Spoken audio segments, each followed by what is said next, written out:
That little voice inside your head has some serious power over your motivation during workouts.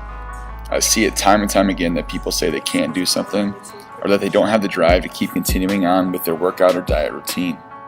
The great thing about being a strength and conditioning coach, a personal trainer, health and wellness coach, etc., is that we get to see you from an outside perspective of what you see.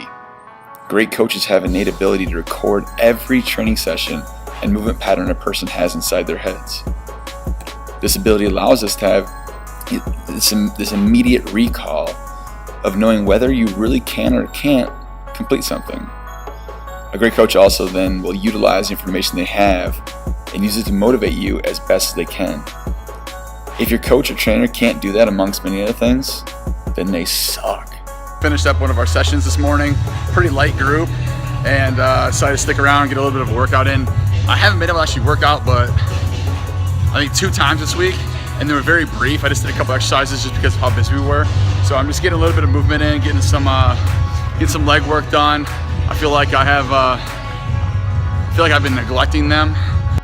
But how can you improve your own little voice? Well, one thing I always do is you always got to improve your self-talk. Self-talk includes all the purposeful and random thoughts that run through your mind. It can be positive, motivational, instructional, and more often than not, it's negative. The negative talk that goes on in your head can have serious effects on your training session. It's going to create, for me personally, it creates anxiety, which then creates physical tension, which leads then to improper motor coordination. Think about the last time next time you have anxiety, feel like your body, close your eyes and feel the tight areas. Like for me, it goes down into my stomach. Like if I'm feeling anxious about anything from work, relationships, things coming on in the future, money, financial, whatever it may be, there's all these stresses that can cause anxiety. For me, it goes directly to my stomach and it makes me want to throw up, right? So, also think about these other types of negative self-talk. You got like focusing on the past or future, your mistakes or weaknesses in the gym, or the way you look about yourself, or the way you feel about yourself, or the way you look at yourself. There's focusing on only the outcomes instead of the process, and things that are out of your control every day. And for a lot of the higher end athletes, it's demanding perfection on yourself, because you're not, most people are not going to obtain perfection. So I just hit 4 sets of 8 of front squats. You'll see I just clean it up to my position. So I did nice and easy. I did 185 and then up to 205.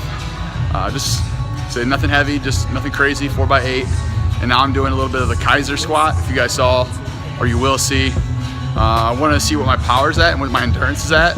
So I put it on my body weight, which is about 215 right now. And both sets I just hit. I got one more to do. We're both in the 2000s. So it just shows me after 5 reps that my power is still there, which is something that I want at all times, so I can always hit a big lift whenever I need to. Today is gonna be pretty smooth, man. We got not much to do. Probably gonna go home and chill out with the dog while Katie's gone, and then when we get back, we'll see what's up. Maybe go to a movie tonight. I'm not really quite sure. Yeah, it's been a minute.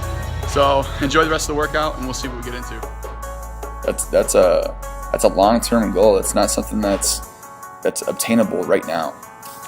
So things you can do to change that is identify areas of change. Find out where you're negative. Start small and then get bigger. Check yourself. Stop and evaluate yourself periodically throughout the day. Look in the mirror. Humor. Give yourself permission to smile or laugh, especially during difficult times. My biggest thing, surround yourself with positive people who think like you, or in some sense, don't think like you. The old theory, of don't be the smartest person in the room. I carry that very, very seriously with myself. And another thing you want to do is practice self-talk. During your workouts, practice self-talk. Put yourself in the mirror and talk to yourself and tell yourself you can do something, and then try it. Other things you can do is mantras. Create your own simple affirmation that you say to yourself in tough situations. Just do it, Nike. That's an example. Create your own.